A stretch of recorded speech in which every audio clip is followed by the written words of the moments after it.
To top things up, let's add a timestamp to our posts. We want to see when a post was created. IHP makes this very simple. Just open up the schema editor and add a field named createdAt.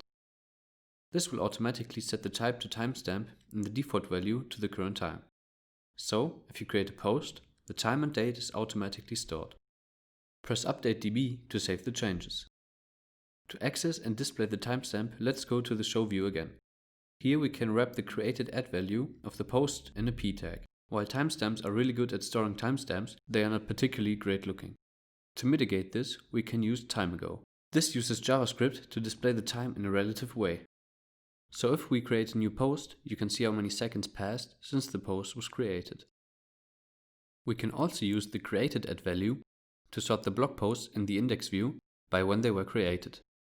To do that, we need to modify the post action. This currently just queries our posts. We can add this simple order function to sort by date. By ordering the date in a descending order, the newest post is always on top.